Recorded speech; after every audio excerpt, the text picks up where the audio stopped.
श्री स्वामी समर्थ। स्वागत आहे तुमचं माझ्या YouTube चॅनल मध्ये। आजचा दिवस तुम्हाला खूप छान सुख समाधानाचा जाओ ही स्वामींच्या चरणी प्रार्थना करते आणि आज या नवीन व्हिडिओला सुरुवात करते। तर बघा मैत्रिणींनो, मकर संक्रांती ही पिवळ्या रंगावरती आहे। मग आता आपण या दिवशी पिवळी हळद आता वापरावी का, सोन्याचे दागिने वापरावे का, किंवा मोत्यांचे अलंकार आहेत तर मग ते आपण परिधान करावे का, असे बरेचसे प्रश्न माझ्या मैत्रिणींना, माझ्या ताईंना किंवा जी कोणी स्त्रिया आहेत त्यांना आता हे प्रश्न पडलेले आहेत। तर आता त्याबद्दलच आपण आजच्या व्हिडिओमध्ये माहिती बघणार आहोत। तर बघा, यावर्षी मकर संक्रांती ही 14 जानेवारीला 2025 वार मंगळवारला आलेली आहे आणि 8:54 सूर्य मकर राशीत प्रवेश करत आहे। आणि यावर्षीची मकर संक्रांती कशावरती आलेली आहे तर ती वाघावरती बसून आलेली आहे आणि तिचं उपवाहन हे घोडा आहे। आणि संक्रांती देवीने पिवळ्या रंगाचे वस्त्र परिधान केलेले आहे, त्याचबरोबर भूषणार्थ मोती धारण केलेले आहे। यामुळे आपल्या महिलांच्या मनामध्ये बरेचसे प्रश्न, शंका, कुशंका देखील निर्माण होत आहे। म्हणजेच काय तर यावर्षीची मकर संक्रांती ही पिवळ्या रंगावरती आहे, तर मग मकर संक्रांतीने ज्या रंगाचे वस्त्र परिधान केलेले आहे तो रंग मकर संक्रांतीच्या दिवशी पूर्णपणे वर्ज्य केला जातो। म्हणजेच काय तर आपण या दिवशी पिवळ्या रंगाचे कपडे, साडी चुकूनही परिधान करायचे नसतात। याचं कारण म्हणजे संक्रांतीने ज्या रंगाचे वस्त्र परिधान केलेले आहे त्या रंगाचे वस्त्र जर आपण परिधान केले तर आपल्यावरती संक्रांत येते असं देखील म्हटलं जातं। म्हणजेच काय तर बघा, तर आपल्याला संकटांचा सामना करावा लागत असतो, आपल्यावरती संकट येणे किंवा संकटांचा सामना करावा लागत असतो। त्यामुळे असं देखील म्हटलं जातं की संक्रांतीने ज्या रंगाचे वस्त्र परिधान केलेले आहे तर मग मकर संक्रांतीच्या दिवशी आपण त्या रंगाचे वस्त्र परिधान करायचे नसतात।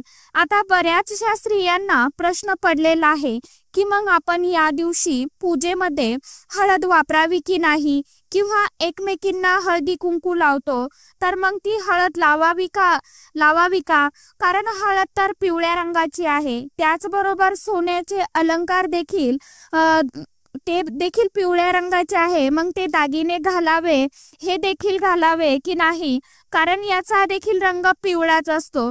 कारण संक्रांतीचा सण हा सौभाग्यवती स्त्रियांसाठी अत्यंत खूप खास आणि महत्त्वाचा असतो।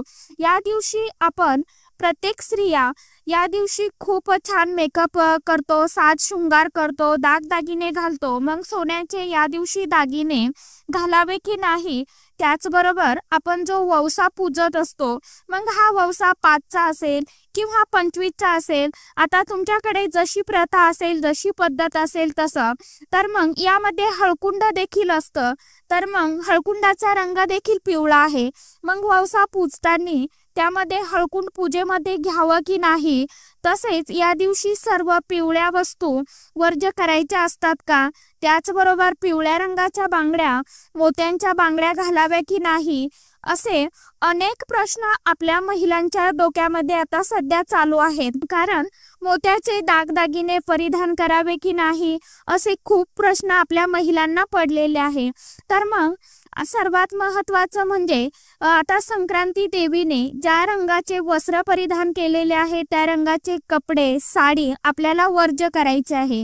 म्हणजेच काय, आपल्याला या दिवशी पिवळ्या रंगाचे कपडे किंवा साडी या दिवशी चुकून देखील आपल्याला परिधान करायचे नाही। आणि सर्वात महत्त्वाचं म्हणजे या दिवशी आपण किंवा आपल्या घरातील व्यक्तींना, म्हणजे आपल्या घरामध्ये आता लहान मुलं असतात, आपले मिस्टर असतात, त्यांना देखील पिवळ्या रंगाचे वस्त्र म्हणजे कपडे आपल्याला घालून द्यायचे नाही, कारण हा दिवस सर्वांसाठीच वर्ज्य मानला जात असतो।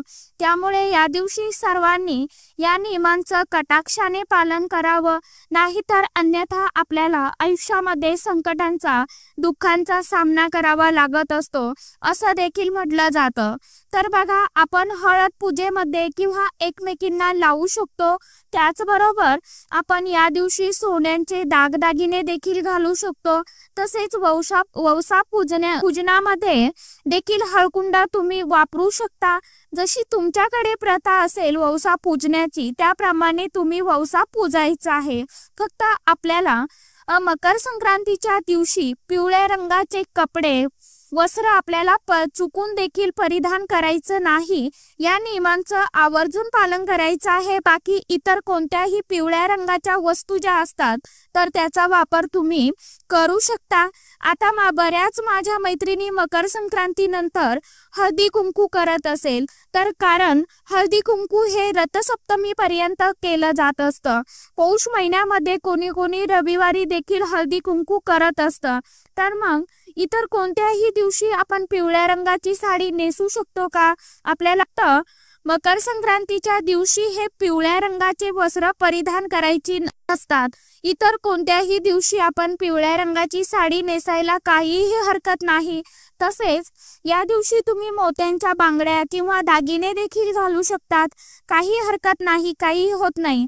आपल्याला फक्त ज्या रंगाची साडी संक्रांती देवीने परिधान केलेली असते तो रंग या दिवशी पूर्णपणे वर्ज्य करायचा असतो। परंतु काही भागांमध्ये आता जो संक्रांती देवीने रंग परिधान केलेला आहे त्या रंगाचे वस्त्र किंवा वस्तू पूर्णपणे वर्ज्य करतात। कारण ही एक नियम पाळण्याची प्रथा खूप जुनी आहे, म्हणून या नियमांचं पालन कटाक्षाने काही भागांमध्ये केलं जात असतं। तर आता तुमच्याकडे तुमच्या भागामध्ये जशी प्रथा आहे तसे नियम तुम्हाला पाळायचे आहे, तुम्ही पाळू शकता। पण आपल्याला या दिवशी पिवळे वस्त्र अजिबात चुकून देखील परिधान करायचे नाही। कारण आपल्या आयुष्यावरती आपण जेव्हा अशा छोट्या मोठ्या गोष्टी चुका करतो किंवा छोट्या मोठ्या गोष्टींचं पालन करत नाही तर याचा परिणाम आपल्या आयुष्यावरती आपल्या जीवनांवरती होत असतो। त्यामुळे आपल्याला आता शेवटी आपल्या भागामध्ये जशी प्रथा असेल तसे तुम्ही नियम फॉलो करू शकता। आता ही माहिती सांगणं माझं काम होतं कारण बरेचसे प्रश्न माझ्या कानावरती आलेले आहे आणि विचारण्यात आलेले होते। त्यामुळे मला हा छोटासा व्हिडिओ करावासा वाटला, म्हणून मी माझ्या खास मैत्रिणीसाठी हा व्हिडिओ बनवलेला आहे। तर आजच्या व्हिडिओमध्ये इतकीच माहिती होती। कशी वाटली नक्की सांगा। व्हिडिओ आवडला तर चॅनलला लाईक शेअर सबस्क्राईब जरूर करा। परत भेटूया नवीन माहितीसोबत नवीन व्हिडिओंसोबत। तोपर्यंत सर्व माझ्या यूट्यूब परिवाराला श्री स्वामी समर्थ।